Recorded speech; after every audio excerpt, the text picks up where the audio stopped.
In the annals of American history, few images are as enduring, as iconic, as complex as the lone figure of General Robert E. Lee astride his magnificent gray horse.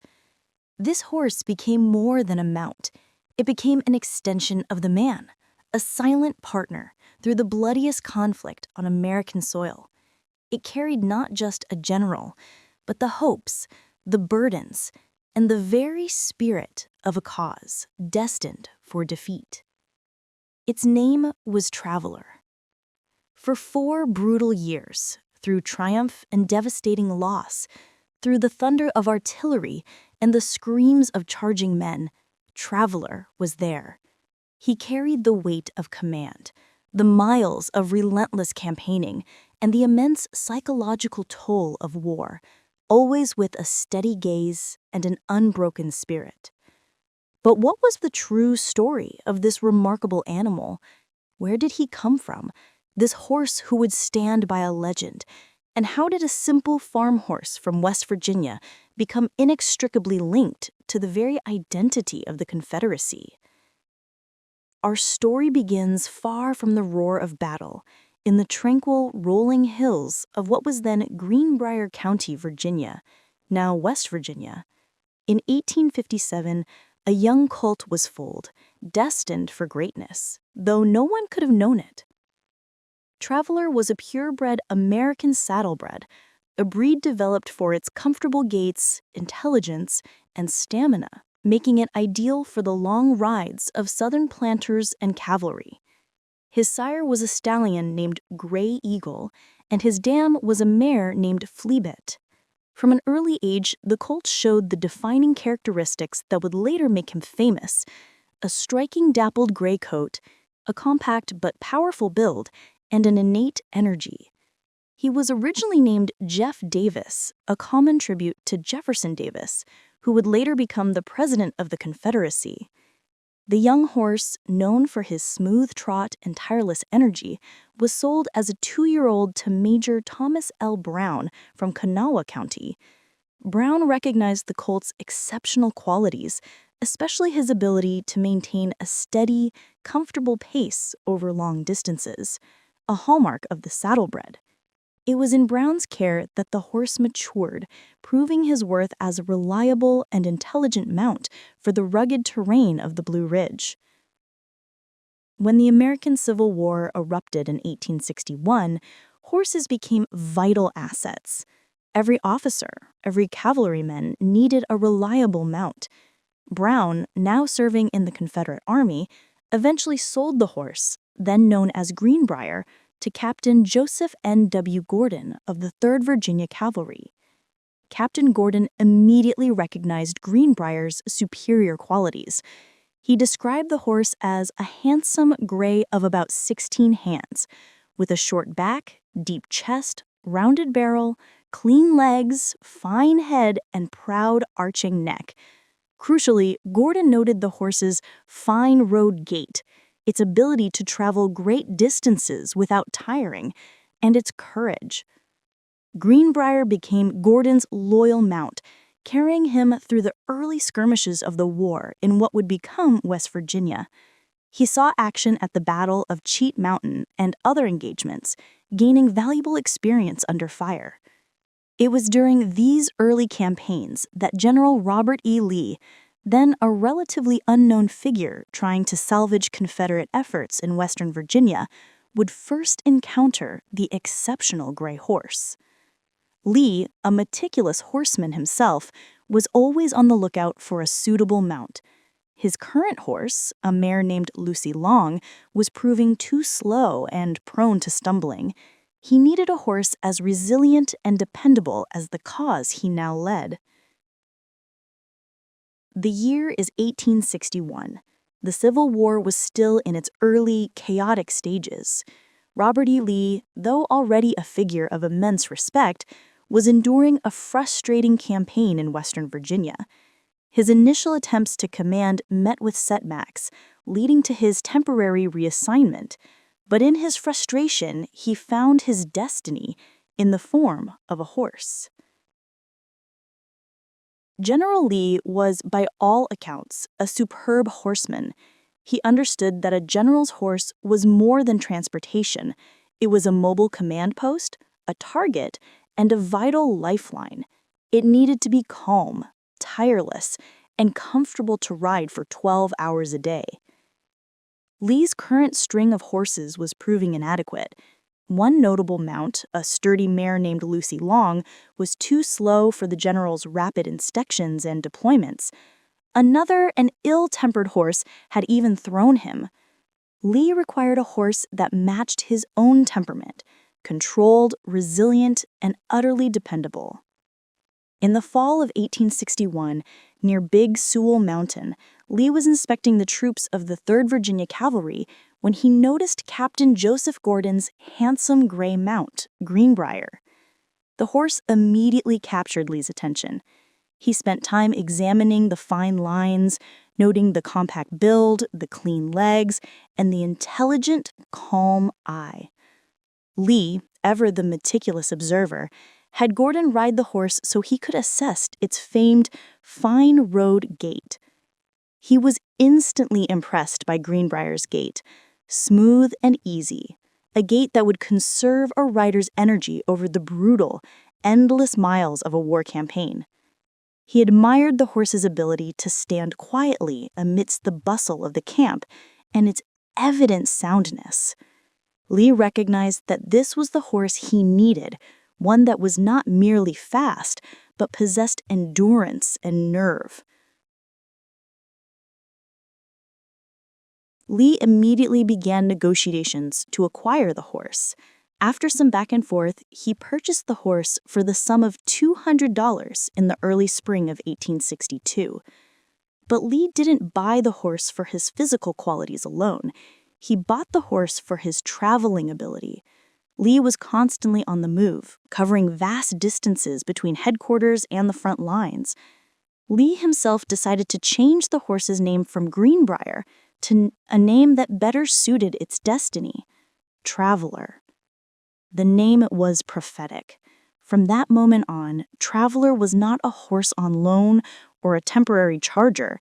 He was the general's own horse, the one he relied upon above all others. This wasn't just a swap of mounts. It was a change in symbolic identity. The horse that carried the legendary general was now officially named for the relentless journey of war. General Lee and Traveler quickly formed one of the most famous partnerships in military history. Lee developed a deep, quiet affection for the great gelding, a love he often reserved for his closest family. He wrote about Traveler extensively in his personal correspondence, praising the horse's courage and fire, and his ability to go through a long day's march. Lee felt secure on Traveler's back, a confidence that was immediately felt by his troops. As the war intensified and Lee took command of the main Confederate Army, the Army of Northern Virginia, Traveler became inseparable from the identity of the general. The gray horse became a beacon on the battlefield, immediately recognizable by Confederate troops, boosting their morale simply by its visible presence. But that visibility, born of admiration, would also expose them both to the fiercest fighting of the war. With Traveler now at his side, Robert E. Lee was ready for his greatest campaigns. Once Robert E. Lee took command of the Army of Northern Virginia in June 1862, the Confederacy entered its most successful and most brutal period. Traveler was no longer a civilian horse. He was a battlefield icon, carrying the commander through the most decisive engagements of the war. Traveler's true trial by fire began immediately with the 7 days battles in the summer of 1862. This was a brutal series of engagements designed to push the massive Union forces away from the Confederate capital of Richmond. For Traveler, this meant not just riding, but galloping across rough, unpredictable terrain, carrying Lee to the decisive points of the action.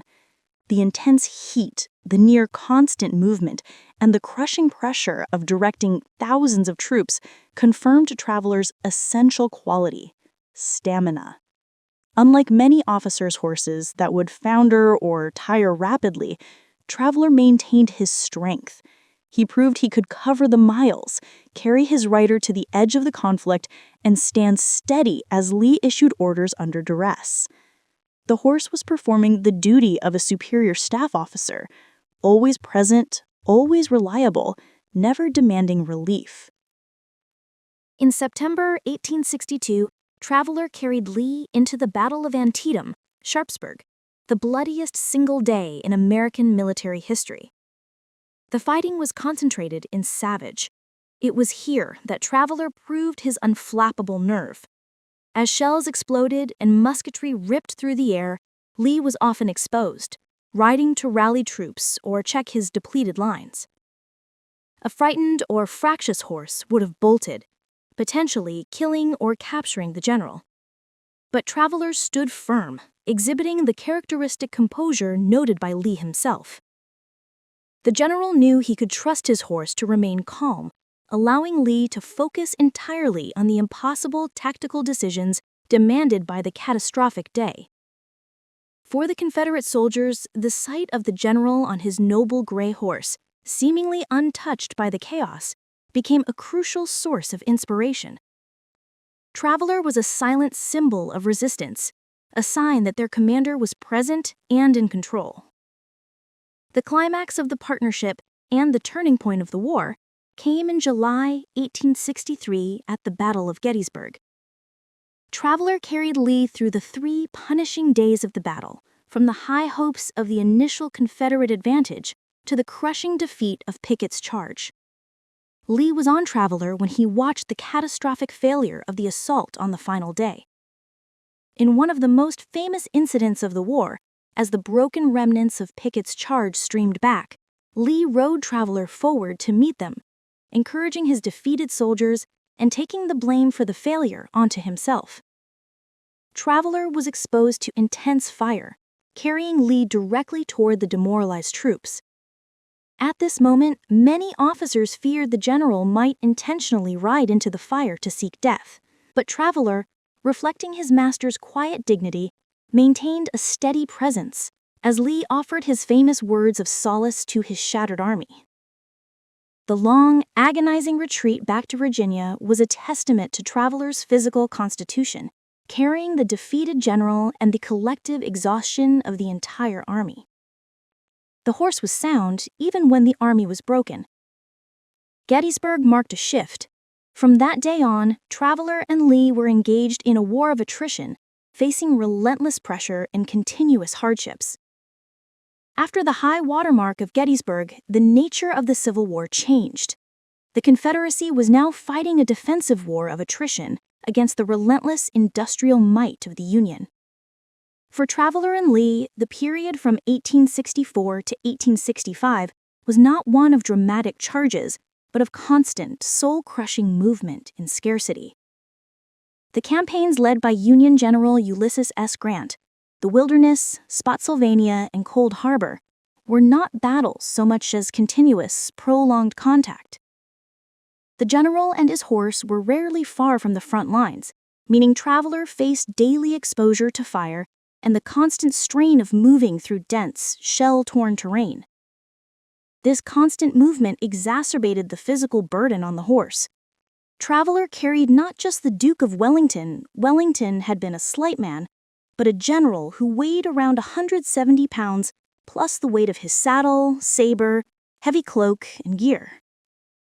As the Confederate supply lines crumbled, so too did the quality of Traveler's feed. The horse, built for powerful, compact performance, had to sustain his energy on poor quality hay and corn, yet he never failed to respond to the general's call. Despite his famous composure, Traveler was not invulnerable. He carried the marks of his service. Traveler was wounded at least once during the war, suffering a gunshot to the leg, which he carried until the end of his life. Yet he continued to carry his general with characteristic loyalty. In one notable incident, Traveler, perhaps startled or unnerved by a sudden noise, shied unexpectedly, causing General Lee to fall and break his hand during the campaign. For a period, Lee was unable to ride, having to be driven in a carriage, a situation that deeply frustrated him and highlighted just how reliant he was on Traveler's smooth, dependable motion. This incident proved that even the most trusted partnership could be broken by the stress of war, and that the horse, for all his spirit, was still an animal reacting to a terrifying, unsustainable environment. By 1865, Traveler was more than a horse. He was a powerful, living symbol. His dappled coat was often stained with mud and sweat. His head might have been lowered in fatigue, but he was always there, a steady gray anchor in the sea of ragged uniforms and desolation.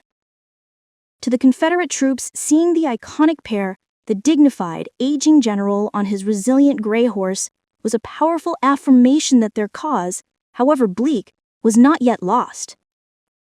Traveler's perseverance mirrored Lee's own quiet, unyielding determination. The end came with the final, desperate retreat. As the Confederate Army disintegrated, Traveler carried Lee through the final, desperate miles, until they arrived at Appomattox Courthouse in April 1865. Traveler was with Lee when he rode to meet General Grant for the surrender. Lee dressed impeccably in his finest uniform for the solemn occasion. Traveler, too, was groomed and presented as well as possible under the circumstances. The sight of the imposing general on his noble gray horse, riding alone to the meeting that would end the war, became one of the most powerful and defining images of the entire conflict. The surrender marked the end of the general's military career, but it secured Traveler's immortal place in American memory. The war was over, but Traveler's most important role was just beginning. The war ended at Appomattox, but the partnership between Robert E. Lee and Traveler did not. The horse returned home with his general, entering a new chapter where his role changed from warhorse to symbol of dignity and resilience in defeat. After the surrender, Lee accepted the presidency of Washington College in Lexington, Virginia. It was here that Traveler settled into his retirement, becoming an immediate and beloved fixture on the campus. Traveler was no longer ridden into battle, but he was still the general's favorite, and Lee would ride him on daily inspections around the grounds. Students and faculty quickly learned to recognize the famous gray horse and the quiet figure atop him. Lee was famously reserved, yet his quiet love for Traveler was visible to all. He would often visit the horse in the stable, feeding him apples, sugar, or simply grooming him himself. This intimate, personal attention gave a rare glimpse into the sentimental side of the Marble Man, proving the depth of the bond forged in war. Traveler had transitioned from a military necessity to a comforting companion, providing Lee with a link to his past and a quiet presence in his difficult post-war life. To the people of the former Confederacy, Traveler became an icon. While Lee's surrender had signaled the end of the conflict, the image of the stoic general on the gray horse represented the dignity of the struggle and the quiet suffering of the defeated South. Traveler was constantly in demand for photographs and portraits, standing patiently beside Lee as artists worked to capture the iconic pairing. He was photographed far more often than any other warhorse of the era, cementing his image in the public consciousness. Lee himself passed away in October 1870. The loss deeply affected the campus, but Traveler was immediately recognized as the keeper of the general's memory. Traveler followed the general's coffin in the funeral procession, riderless, with the general's saddle and boots reversed in the stirrups, the final, poignant tribute. Traveler survived his master just over a year. In the summer of 1871, a tragedy struck the college's stables.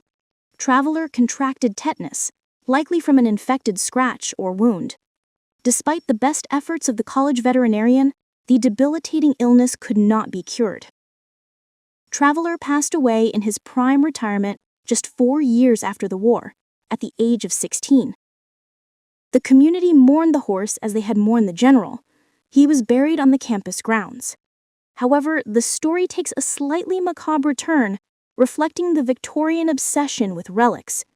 Over the following decades, Traveler's skeleton was exhumed, preserved, and eventually mounted for display, an act intended to honor the horse's historical significance, though it is one that would be frowned upon today. Today, Traveler's preserved remains are housed at Washington and Lee University. Yet the true legacy of Traveler is not found in a museum case, but in the enduring mythology of American history. He remains the archetype of the Civil War commander's horse, tireless, courageous, and inseparable from the legend he carried.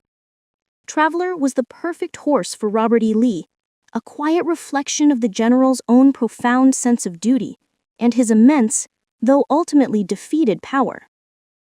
Traveler's life began in the quiet hills of Virginia and ended in the hallowed ground of a college campus. His years in between were spent traversing the most consequential landscape of the 19th century, carrying the fate of an army on his back. He was Traveler, the horse that carried a legend and the one that helped to define it.